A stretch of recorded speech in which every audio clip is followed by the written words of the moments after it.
Hey guys, வணக்கம். நான் உங்க ஜோசப் விஜய். ஸோ இந்த வீடியோவில் எதை பற்றி பார்க்க போகிறோம் அப்படின்னு பார்த்தீங்கன்னா ஹியூமன்ஸ் கூட வந்து க்ளோஸாக பழகிற ஒரு பெட் அனிமலை பற்றி தான் பார்க்க போகிறோம். ஸோ அது கேட்டை பற்றி ஒரு டாப் 5 இன்ட்ரெஸ்டிங் ஃபேக்ட்ஸ் வந்து நான் கொண்டு வந்திருக்கேன். ஸோ அதை பற்றி அந்த வீடியோவில் நம்ம பார்க்க போகிறோம். ஸோ அதுக்கு முன்னாடி நீங்கள் நம்ம சேனல் சப்ஸ்கிரைப் பண்ணுறீங்க, பக்கத்துக்கு பெல் ஐகானை ப்ரெஸ் பண்ணுங்கள். ஸோ தட் நான் போகிற வீடியோ அடிக்கடி உங்களை வந்து சேரும்.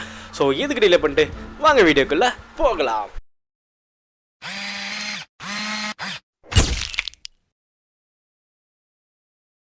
கேட்ஸ். ஸோ மனுஷங்க கூட வந்து பார்த்திங்கன்னா கொஞ்சம் திமிராகவும் நக்கலாகவும் அதே மாதிரி பாசமாகவும் நம்மளை சுற்றி வந்துட்டு இருக்கிற கேட்ஸ், இதை பற்றி ஒரு டாப் 5 இன்ட்ரெஸ்டிங் ஃபேக்ட்ஸ் அந்த வீடியோவில் நம்ம பார்க்க போகிறோம். ஸோ அதில் ஃபர்ஸ்ட் ஃபேக்ட் என்ன பூனைகளை பற்றி அப்படின்னு பார்த்தீங்கன்னா, நம்ம பூனையை வந்து பார்த்திங்கன்னா அழகாக இருக்குது அப்படின்னு சொல்லிட்டு நம்ம அதை கொஞ்சம் இருக்கோம், அதை தடவி கொடுத்துருக்கோம், அதோட வாழெல்லாம் நம்ம பார்த்துருக்கோம். என்னைக்காச்சும் பூனையோட அந்த காதை வந்து நம்ம நோட் பண்ணியிருக்கீங்களா? நான் நோட் பண்ணதில்லை, நீங்கள் ஏதாவது நோட் பண்ணியிருந்தீங்கன்னா கமெண்ட் பண்ணுங்கள். 2 காதுலையுமே வந்து பார்த்திங்கன்னா 32 மசில்ஸ் இருக்குமா. அது எதுக்கு அப்படின்னு பார்த்தீங்கன்னா, அதால் வந்து ரொட்டேட் பண்ணி சவுண்ட்ஸை வந்து அதை அப்சர்வ் பண்ணி அதை கேட்கறதுக்காக அந்த மசில்ஸ் வந்து அந்த கேட்டுக்கு இருக்குது. ஸோ அதால் வந்து 180 டிகிரி அதோட காதை வந்து திருப்பி சவுண்ட்ஸை வந்து அப்சர்வ் பண்ணி கேட்ச் பண்ணி அதை கேட்க முடியும் அப்படின்னு சொல்லிட்டு சொல்கிறாங்க. அது ஒரு இன்ட்ரெஸ்டிங்கான ஒரு ஃபேக்டாக தான் இருக்குது. எனக்கு இது வரைக்கும் இதை பற்றி எனக்கு தெரியாமல் இருந்தது.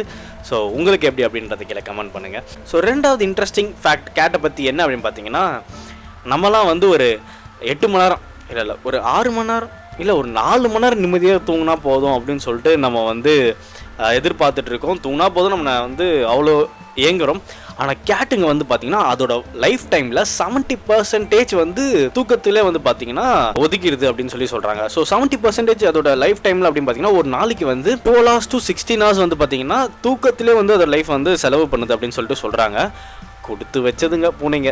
ஸோ 3வது ஒரு இன்ட்ரெஸ்டிங் ஃபேக்ட் பூனையை பற்றி, அது என்னென்னா, நம்ம ஹியூமன்ஸோட ஃபிங்கர் பிரிண்ட், கையில் இருக்கிற ஃபிங்கர் பிரிண்ட்ஸ்லாம் வந்து பார்த்திங்கன்னா ஒவ்வொருத்தருக்கும் யூனிக்காக இருக்கும். ஸோ அது எல்லாருக்குமே தெரிஞ்சிருக்கும். ஸோ அதே மாதிரி வந்து பார்த்திங்கன்னா கேட்ஸுக்குமே அதோட நோஸ் ஃபிங்கர் பிரிண்ட், அதோட மூக்கு இருக்குது பார்த்தீங்களா, அதோட நோஸ் ஃபிங்கர் பிரிண்ட் வந்து பார்த்திங்கன்னா ஒவ்வொரு பூனைக்கும் யூனிக்காக இருக்கும் அப்படின்னு சொல்லிட்டு சொல்கிறாங்க.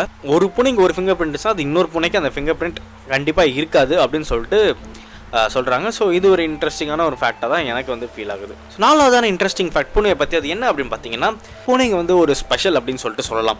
ஸோ அது என்ன அப்படின்னு பார்த்தீங்கன்னா, பூனைங்களுக்கு வந்து ஸ்வீட் டேஸ்ட் வந்து தெரியாது அப்படின்னு சொல்லி சொல்கிறாங்க. ஸோ அதனால வந்து பார்த்திங்கன்னா அதுக்கு அந்த ஸ்வீட் மேலே இருக்கிற ஒரு இன்ட்ரெஸ்ட் வந்து அதுக்கு வந்து கிடையாது. ஸோ அதனால் நீங்கள் ஸ்வீட் வச்சாலும் சரி இல்லை வேறு எதாவது வச்சாலும் சரி அதுக்கு வந்து அந்த ஸ்வீட்னஸ் வந்து அதோட நாக்கில் வந்து கிடையாது. ஸோ அதனால் அதுக்கு ஸ்வீட் அந்த டேஸ்ட்டில் வந்து அதுக்கு தெரியாது அப்படின்னு சொல்லிட்டு மென்ஷன் ஆகிருக்கு. ஆனால் நீங்கள் மீன் கறி அதெல்லாம் வச்சிங்கன்னா அதெல்லாம் கரெக்டாக வந்து சாப்பிட்றோம். பட் ஸ்வீட் விஷயத்தில் மட்டும் அதுக்கு வந்து டேஸ்ட்டு தெரியாது அப்படின்னு சொல்லிட்டு சொல்கிறாங்க. Last interesting fact, 5th fact பூனையை பற்றி என்ன அப்படின்னு பார்த்தீங்கன்னா, பூனைக்கு வந்து மீசை இருக்குல்ல. ஸோ அந்த மீசை வந்து வெறும் ஒரு அழகுக்காக இல்லை பூனைகளுக்கு. ஸோ அது எதுக்காக அப்படின்னு பார்த்தீங்கன்னா, அந்த மீசை வந்து சென்சார் போல் வேலை செய்யும். ஸோ எதுக்காக அப்படின்னா, காற்று மூலயமா அதோட அந்த கிளைமேட் சேஞ்சஸை வந்து அது தெரிஞ்சுக்கும். அண்டு அது மட்டும் இல்லாமல் இருட்டான ஒரு ஏரியாவில் கூட அந்த ஒரு மீசையில் இருக்கிற அந்த சென்சாரை வச்சு அது மூவ் பண்ணி போகிறதுக்காக தான் அந்த மீசை இருக்குது. ஸோ பேசிக்கலி அந்த மீசை எப்படி ஒர்க் ஆகுது அப்படின்னு பார்த்தீங்கன்னா ஒரு சென்சார் மாதிரி ஒர்க் ஆகுது. ஸோ பூனைங்களுக்கு இது ஒரு ஸ்பெஷலாகவே இருக்குது அப்படின்னு சொல்லிட்டு சொல்லலாம். ஸோ இதில் வந்து பார்த்திங்கன்னா top 5 interesting facts about cat. So இதில் ஒரு சில பாயிண்ட்ஸ் உங்களுக்கு வந்து புதுசாக இருந்திருக்கலாம். உங்கள் வீட்டில் பூனைகள் இருந்தால் அப்படின்னா கீழே கமெண்ட் பண்ணுங்கள். அண்ட் இந்த வீடியோ உங்களுக்கு எவ்வளோ யூஸ்ஃபுல்லாக இருந்துச்சு, இல்லை புதுசாக பூனைகளை பற்றி தெரிஞ்சுக்கிட்டேன் அப்படின்னு நீங்கள் வந்து நினச்சிங்க அப்படின்னா கீழே வந்து கமெண்ட் பண்ணுங்கள். இந்த வீடியோ பிடிச்சிருந்தா நீங்கள் வந்து லைக் பண்ணுங்கள், ஷேர் பண்ணுங்கள், உங்கள் ஃப்ரெண்ட்ஸ்க்கெலாம் ஷேர் பண்ணி சப்போர்ட் பண்ண சொல்லுங்கள். ஸோ இன்னொரு வீடியோவில் உங்களை வந்து சந்திக்கிறேன். Until then it's by Joseph Vijay. Bye.